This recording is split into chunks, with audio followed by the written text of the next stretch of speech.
Hi, I'm Megan. Welcome to today's live reading of Five Tries to Get It Right by Kathryn Dodson, presented by Itsy Bitsy Book Bits. Join me. Chapter 1, Lydia. Lydia paused at the door to the hospital room and took a few seconds to compose herself. 30 minutes of lying to get in and then sneaking down the halls as if she didn't belong had left her breathless. The friend on the other side of the door would need her calm and pulled together.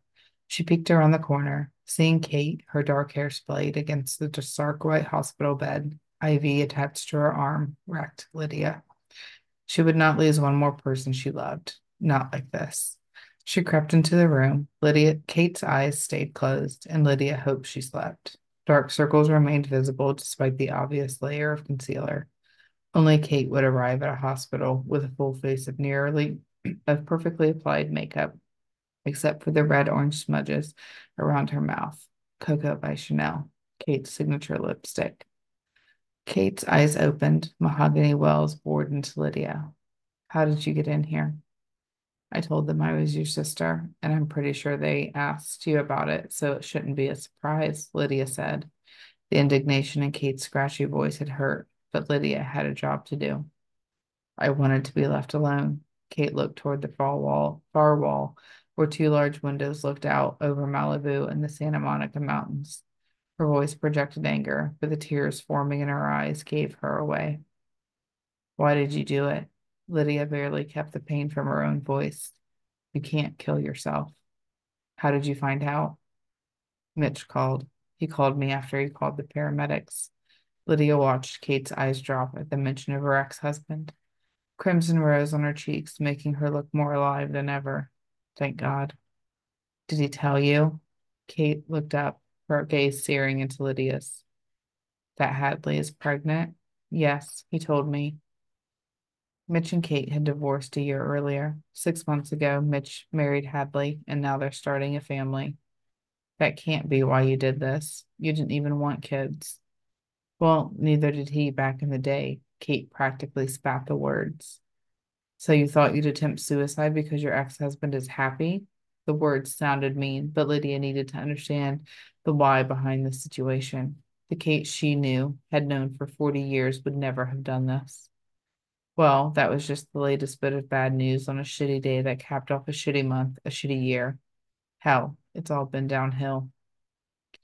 Lydia pulled over a chair and sat next to her friend. She reached for her hand atop the blue and white checked blanket stretched across the bed. Do you want to talk about it? I already talked to the shrink. The heavy sigh deflated Kate, collapsing her into something fragile. Lydia held on, hoping for more. She squeezed Kate's hand, but kept her mouth shut. You'll know soon enough anyway. The board of directors at Indulge fired me. Kate looked straight at Lydia as she spoke, but her eyes were an empty room. No emotion, no sadness, nothing. The shock of the announcement pushed Lydia into the back of her chair. How was that possible? Kate had started the lingerie company decades earlier. The business had made Kate wealthy, especially when the pandemic hit right after Indulge had come out with a line of beautiful but comfy loungewear. Kate sourced and manufactured all Indulge garments in the US, so the company had avoided the pandemic supply chain crisis. Lydia had tracked the media stories that called Kate Cameron a genius. None of this made sense. Kate, they can't fire you from your own company. I took the company public, remember? Stockholders own it now. Kate no longer met Lydia's eyes. Instead, her head lolled and her voice flatlined. Do you remember how happy I was when Greg Stavos decided to invest in the company?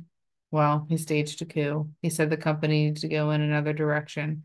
Most of the board members went with him. They voted me out. Kate held on to Lydia held on to Kate's hand like a lifeline. That company had meant everything to her friend. It had been her baby, her pride, her identity. Having it suddenly ripped from her might have left Kate believing she had no future. Lydia found some comfort in this because as much as Kate hurt now, with a little time, she would recover. Or she'd find the will to fight back, and Lydia would help. No one had died. This wasn't permanent. Before she said anything, a loud rap sounded at the open door. Lydia turned to see a white-jacketed woman sweep into the room. Hello, I'm Dr. Bafani. How is our patient doing? Kate looked up at the woman with the same vacant stare, but said nothing. Dr. Pavani sighed and then turned to Lydia. Are you family? Yes, I'm her sister, Lydia. Why not continue the lie? Kate might as well be her sister. They'd been inseparable since grade school. Well, maybe not inseparable, not lately, not really since they'd been in their 20s. After that, family, jobs, and life had made their visits less frequent. But Kate would always be her best friend, and every time they got together, they seemed to pick up their conversation and their friendship mid-sentence. Nice to meet you. Dr. Bhavani nodded at Lydia, and then turned to Kate. May I share your medical information with your sister? Kate shrugged, then nodded. What had happened to the animated, fast-talking Kate? And more importantly, how would Lydia get her back? We admitted Kate this morning after an overdose attempt. She swallowed multiple oxycodone and acetaminophen tablets after consuming a bottle of red wine.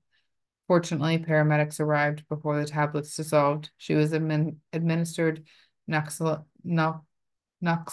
by paramedics to combat the opioid, and we pumped her stomach when she arrived. The matter-of-fact manner combined with the big words made everything sound equally horrifying and like no big deal. Kate stared sullenly at the doctor as if the words bounced off of her. What does all that mean? Lydia finally asked. Well, because she got in here quickly, there shouldn't be many ill effects from the medication. We would like to keep her here under our observation for 24 hours. A psychiatrist has evaluated her, and we recommend she start therapy immediately. Ideally, she would have her first appointment set prior to leaving the hospital. Okay, Lydia said. She appreciated a direct solution, a phone call, the beginning of therapy, a path back to health. As her family member, I'd like you to see that this happens. Of course, anything it takes to keep her safe. This, Lydia could do. She arrived in a panic, not knowing how to save her friend, but the doctor had given her a roadmap. Lydia would help Kate set the appointment and carry out any other tasks the doctor suggested. Of course, one look at Kate's annoyed face indicated a more difficult path forward. We are always concerned about repeat suicide attempts. Kate's home should be cleared of unnecessary drugs and other items she might use to harm herself.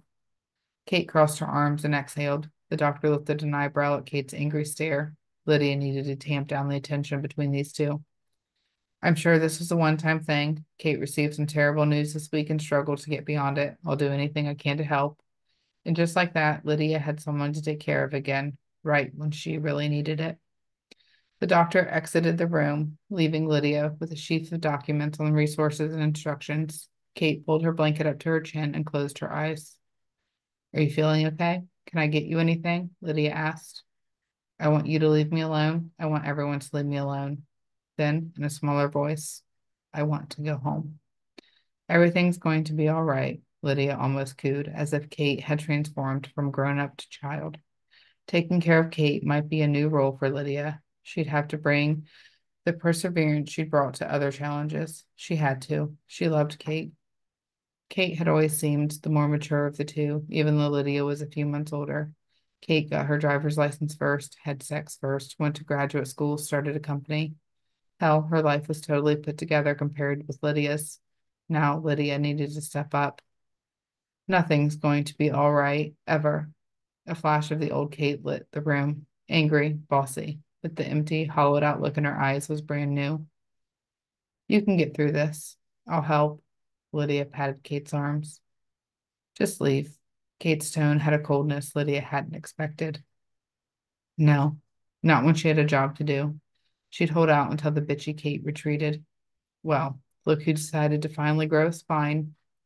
The comment sliced through Lydia. She hadn't been the outgoing one, the one who was bold and brave. The truth hurt, but today wasn't about her. You're being mean because you're hurt. I'm here to help. No, I'm being mean because I don't want your help. A fierce anger ripped through Lydia. Well, too bad. I'm not going to let you kill yourself. I already lost Joe last year. I'm not going to lose you too. 23 years of marriage, and she found Joe on the sofa, thinking he'd passed out from one too many beers. Again. She might have left him there for hours, started dinner, graded papers, except he wasn't snoring. When she'd investigated, she discovered he wasn't breathing. She'd never tell anyone the first thought that jumped into her mind. Freedom.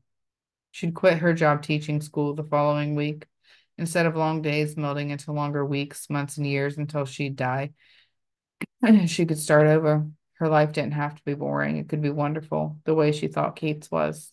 Of course, 12 months had passed, and she'd yet to change anything about her life. She told herself she had to help Sophia, her college-aged daughter, recover from her dad's death. And now Kate, she had to help Kate. This is completely different. Joe had a massive heart attack. He didn't try to kill himself, Kate said. I don't care. Death is death. Now, how do I get into your condo? I need to clear out any drugs and dangerous objects, like the doctor said. Lydia tried to keep from crying, but the sobs came anyway.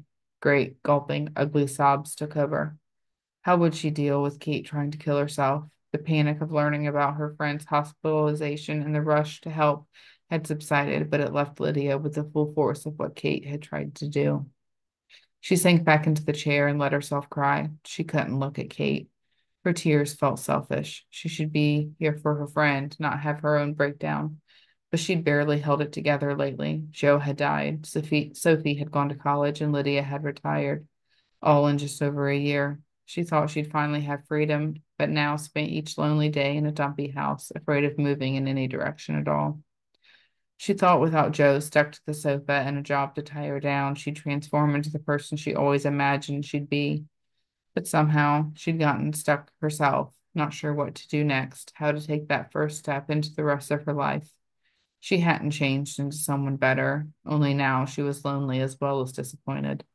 Everything about the future sucked when you were alone. It would never have occurred to her to take her own life, but she understood not wanting to face another boring, lonely day. Poor Kate. The tears slowed. Lydia found a box of tissues and wiped her eyes. Finally, she turned to face Kate. Blank eyes looked back. Let me try to help you. I have absolutely nothing going on in my life, and I would love to spend some time with you. I don't want help. I want to fucking leave this place. Despite the cursing, no passion accompanied those words. Somehow that steeled Lydia. Kate wouldn't make this easy, but Lydia had a few skills of her own, namely dogged persistence. She managed to be married to Joe for 23 years, and she spent the last 15 not kicking him out despite his reluctance to find a job and desire to drink all afternoon.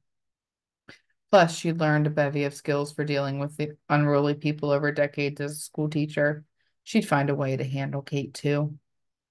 I can help you get out, but you've got to work with me a little. You know what the doctor said. She doesn't want you going anywhere if you're a danger to yourself. Can we agree to partner on this? Fine. Kate's dull voice barely even registered resignation. Lydia would take it. Kate needed help, and her own life needed purpose.